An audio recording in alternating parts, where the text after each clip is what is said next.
Today, you probably ate something that used to have a pulse, maybe a slice of tender beef, a grilled chicken breast, or perhaps some salmon pan seared with butter and herbs. If you live in France, you might even consider snails bathed in garlic butter a high-end luxury.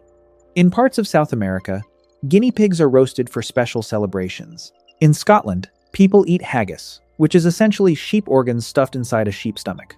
Humans have spent thousands of years turning virtually every creature that walks, swims, or crawls into a culinary masterwork. But there is one animal that breaks the rule almost everywhere on Earth. An animal so universally reviled as a food source that if a restaurant accidentally served it to you tonight, the health department would close the building before dessert was finished. The humble rat. Biologically speaking, a rat is made of muscle, fat, protein, and water, exactly the same fundamental building blocks as a rabbit, a squirrel, or a duck. In fact, squirrels and rabbits are eaten with enthusiasm across North America and Europe. Squirrel stew is a traditional staple in parts of the American South. Rabbit cacciatore is served in Michelin-starred restaurants. Yet if you swap the rabbit meat for rat meat, the reaction would be instant visceral horror. Why? Why did one tiny rodent become the ultimate global food taboo while its fluffy-tailed cousins made it onto the dinner plate? Was it always this way? Did our ancient ancestors turn their noses up at rats? Or did something happen along the way that forever changed how our brains perceive this creature? The answer is not as simple as saying they carry diseases or look ugly. The true story of why we do not eat rats is a dark, fascinating journey through human evolution, economic calculus, catastrophic plagues, and the precise moment humanity made a silent bargain that turned our most abundant neighbor into our greatest culinary nightmare. Let us step back for a moment and look at this from a pure survival standpoint. If you were a prehistoric human wandering the Earth 50,000 years ago, your daily life was governed by one absolute rule: get enough calories before you starve to death. You did not have the luxury of checking nutritional labels or worrying about food presentation. You needed energy, and you needed it fast. Now, if an alien species were to analyze Earth's animal population to recommend the ideal livestock for humans, rats would look like an absolute dream on paper. Rats are extraordinarily adaptable. They thrive in virtually every climate on the planet, from scorching deserts to freezing tundras. They reproduce at a rate that borders on terrifying. A single pair of brown rats can theoretically produce over 1,500 descendants in just 12 months. They reach sexual maturity in 5 weeks, and a female can give birth to a new litter every 24 days. Compare that to a cow, which takes 2 years to mature and gives birth to one calf at a time, or a pig, which requires months of feeding before reaching slaughter weight. Furthermore, rats eat literally anything: grain, fruit, meat, scraps, leather, paper, and food that has already gone bad.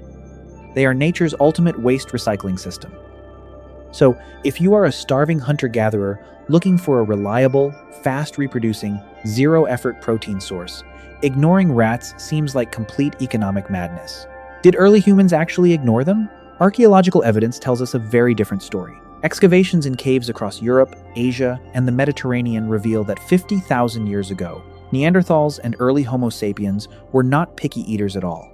Deep inside caves in Spain and Gibraltar, archaeologists discovered butchered rodent bones showing clear-cut marks made by flint blades, alongside charred rodent skulls that had been roasted directly over open flames. 10,000 years ago, in the Orkney Islands off the coast of Scotland, ancient villagers regularly harvested fat field voles and rodents, roasting them over peat fires as a quick snack. In ancient Rome, people took rodent consumption to an art form. The Romans raised a specific species of rodent called the fat dormouse in special terracotta jars called gleraria. They fed these dormice nuts, chestnuts, and walnuts until the animals grew plump, then stuffed them with minced pork, pine nuts, and spices before roasting them whole with honey and pepper. It was considered a luxury dish for wealthy patricians. So early humans did eat rodents. They ate them roasted, baked, and fried. But then something fundamental changed. A sudden shift occurred that tore rats off the human menu and pushed them into the dark realm of absolute disgust. To understand why that happened, we first have to look at a simple math problem that every hunter in history had to solve. Imagine you are an early human standing at the edge of a forest 20,000 years ago. You are holding a wooden spear tipped with sharpened stone. You have 2 choices for how to spend your afternoon. Choice number 1. You can spend 3 hours tracking a single red deer. If you successfully kill that deer, you get roughly 80 kilograms of meat, fat, and marrow.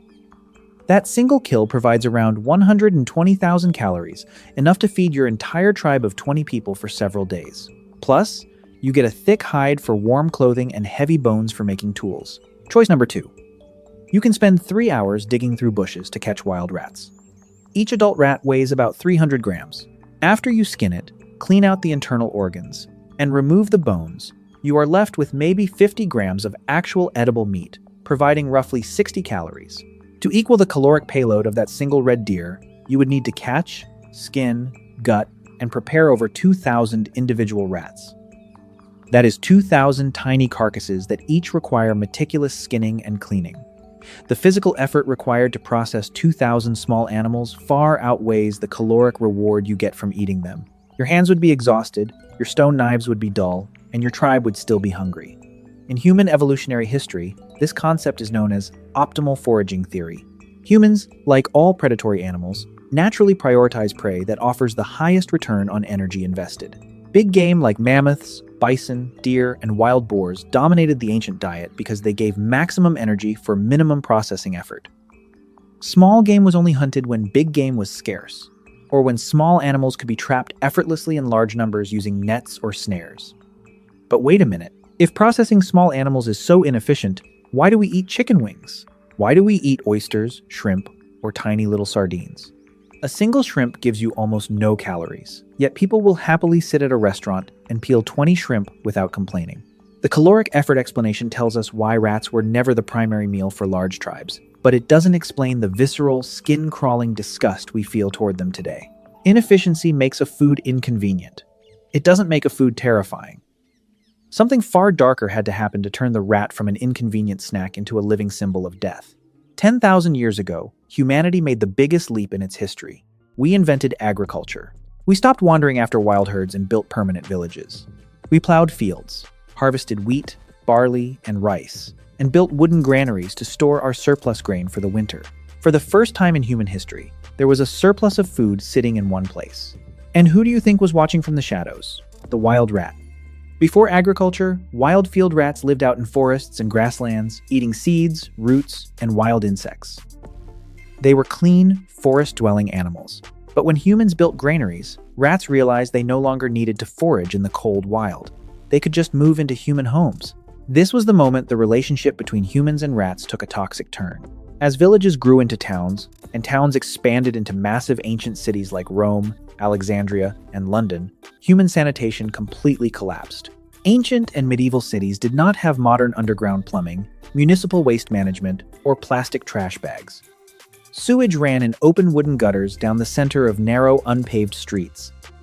Butchered animal remains, rotten food scraps, human waste, and dirty water were dumped directly out of apartment windows into alleyways. Human cities became paradise on Earth for rats. The brown rat and the black rat moved in by the millions. But they were no longer eating clean forest seeds. They were feeding on human feces, putrid butcher waste, rotting food, and urban sewage. Within a few generations, the rat underwent a complete ecological shift in the human mind. It was no longer a wild animal living in nature. It was a parasite that lived inside the walls of human homes, stealing grain and creeping across sleeping people in the dark. But then came the 14th century. And with it came the terrifying horror that permanently branded the rat in the human subconscious. In the middle of the 1300s, a strange illness arrived in Mediterranean ports aboard merchant ships trading across the Black Sea. It began with sudden fever, chills, and painful, swollen lymph nodes the size of eggs in the groin and armpits. These swellings, called buboes, turned black and oozed pus and blood. Within 3 to 5 days of the first symptoms, victims were coughing up blood as their internal organs liquefied. The mortality rate was terrifyingly high. In many cities, over 60% of the population died within a few months. Between 1347 and 1351, the Black Death swept across Europe, the Middle East, and North Africa, killing an estimated 75 to 200 million people. In some European cities, so many people died at once that there was no one left to bury the dead. Carts rolled through the streets at night, piled high with corpses, driven by survivors who were themselves doomed to die by the following week. At the time, doctors had no idea what was causing the nightmare. Some blamed alignment of the planets. Others blamed foul air, known as miasma, or poisoned wells. But beneath the floorboards and inside the thatched roofs of every infected house, The true culprit was scurrying in the dark. The disease was caused by a bacterium called Yersinia pestis. The bacterium lived in the guts of oriental rat fleas. These fleas lived in the fur of black rats that infested homes, ships, and grain stores. When a plague-infected rat died of the disease, its body temperature dropped and its blood stopped flowing. The hungry fleas abandoned the cold rat carcass and leaped onto the nearest living creature, a human. When the flea bit the human, it regurgitated the plague bacteria directly into the human bloodstream. While medieval humans did not possess microscopes to identify Yersinia pestis, they noticed an unmistakable pattern that repeated itself in every plague outbreak for centuries. Before the humans started dying, the rats died first. Thousands of dead rats would pour out from wall cavities and lie rotting in the streets. People did not understand germ theory, but their subconscious minds forged a powerful, unbreakable link. Where rats appear, death follows. The rat was no longer just an annoying pest that ate your corn. It was a herald of the apocalypse. Eating a rat was no longer just eating a low-calorie animal. It was seen as literally consuming disease, filth, and death itself. To understand why this historical trauma still affects you today when you look at a rat, we have to talk about how the human brain processes disgust. Disgust is not just a random emotional mood. Evolutionary psychologists consider disgust to be one of our most vital survival mechanisms, often described as the behavioral immune system.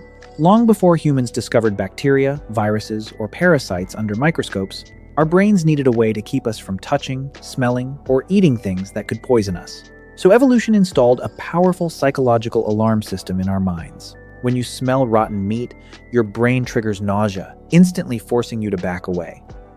When you see mold, feces, or swarming maggots, your stomach churns, making it physically impossible to put those things in your mouth. Disgust is evolution's way of saying, do not eat that, or you will die. Now, notice how your brain categorizes different animals. Why do we find a squirrel adorable, but a sewer rat terrifying? Morphologically, a squirrel is almost identical to a rat. A squirrel is essentially a rodent with a fluffier tail and a better public relations team. Yet if a squirrel runs across a park bench near you, you smile and take a photo. If a sewer rat runs across that same park bench, you jump on the table and yell.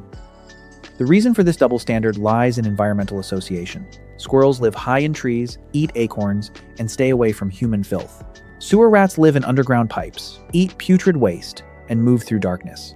Over thousands of years, human culture reinforced this evolutionary alarm system through language, religion, and social taboos. In many ancient cultures, touching a dead rat required ritual cleansing. In Western literature and folklore, rats became symbols of betrayal, corruption, and decay. Think about the language we use today. When someone betrays their friends, we call them a rat. When a place is dirty and falling apart, we call it rat-infested. When we are trapped in an exhausting, endless routine, we call it the rat race. The word rat itself has been loaded with negative emotional weight for centuries. By the time modern industrial society emerged, the psychological barrier against eating rats was so complete that the idea was erased from Western menus entirely. Now, at this point in the story, you might be asking yourself, is rat meat really absent from every culture on Earth? Or are there places where people proved that rat meat can actually be edible, safe, and even delicious? The answer is yes, and these exceptions actually prove the exact rule we just discussed. In several parts of the world, including rural regions of Vietnam, Cambodia, Thailand, Ghana, and parts of southern China, rodent meat is not only eaten but considered an appetizing local dish. In the Mekong Delta of Vietnam, field rat hunting is a flourishing seasonal industry. During the rice harvest, millions of wild field rats gorge themselves on ripe paddy rice, sugarcane, and cassava roots. Local farmers set traps across the flooded rice paddies, catching tons of fat wild field rats every week. But here is the critical distinction that makes all the difference in the world. The people who eat these rats draw a massive, uncompromising line between two completely different types of animals. They eat field rats, specifically species like the bandicoot rat or the Asian house rat that live out in rural agricultural fields, eating clean grain and fresh vegetation. The meat of a rice field rat is described as light, tender, and tasting remarkably similar to dark chicken meat or rabbit. However, if you ask a rural Vietnamese farmer who eats field rats whether he would ever eat a city sewer rat from the streets of Ho Chi Minh City or Hanoi, he will look at you with the exact same horror as someone in New York or London. Even in cultures that love rodent meat, sewer rats are strictly forbidden. Why? because everybody intuitively understands the difference between an animal raised on clean grain and an animal raised on urban garbage. It is the exact same reason why people in the West love eating wild ducks that fly across clean lakes, but would be disgusted at the idea of roasting a city pigeon that spends its life eating cigarette butts and dirty French fries off the pavement. The problem has never been the rodent's biology. The problem has always been what the rodent eats. This brings us to a fascinating hypothetical question. We live in a modern world facing huge environmental challenges. Traditional livestock farming, especially beef production, requires massive amounts of land, fresh water, and feed, while producing high greenhouse gas emissions.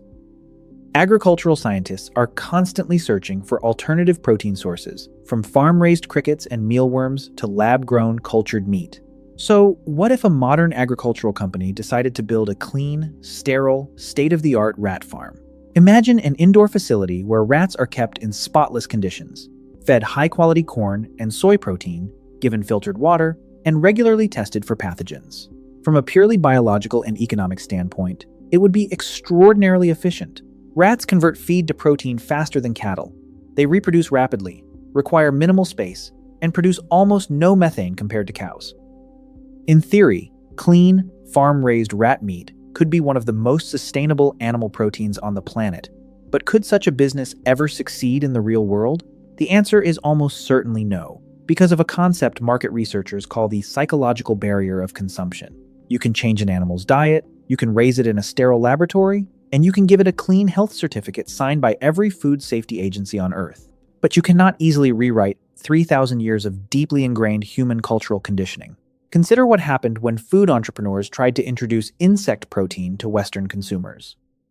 Even when mealworms were ground up into fine, invisible protein powder and mixed into chocolate energy bars, millions of consumers still refused to touch them simply because the word insect was on the ingredient list. Now try selling a product called fresh farmed rat fillet at your local supermarket. The marketing department would face an impossible task. If you renamed it to something fancy, say prairie rabbit or river cavalry, consumers might try it once. But the moment news broke that the secret ingredient was brown rat, the brand would instantly collapse.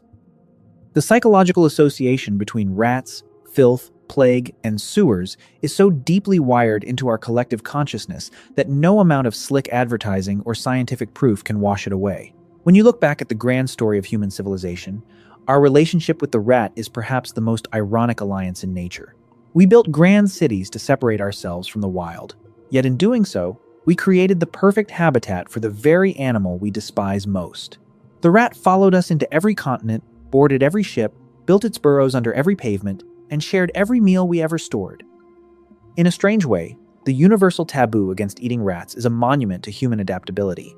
It shows how our ancestors learned through bitter trial, error, and devastating pandemics to use disgust as an invisible shield to protect our species from invisible microscopic killers. We elevated the cow, the pig, the chicken, and the sheep to our dinner tables because they served our energy needs without bringing plague into our bedrooms. And we banished the rat into the shadows of the underground, establishing a permanent boundary between what belongs on our plates and what belongs in the dark. So the next time you sit down for dinner and look at your plate, take a moment to appreciate what you are eating. Not just because it tastes good, but because every item on that plate represents thousands of years of human survival wisdom. You are eating the animals that carried us forward into civilization and ignoring the tiny shadow creatures that nearly brought us to our knees. Though, if you ever find yourself offered a plate of freshly roasted rice field rat in the peaceful countryside of Southeast Asia, well, at least now you know it ate better grain than most of us do on a busy Monday morning. Just make sure to double check that it didn't come from the subway station.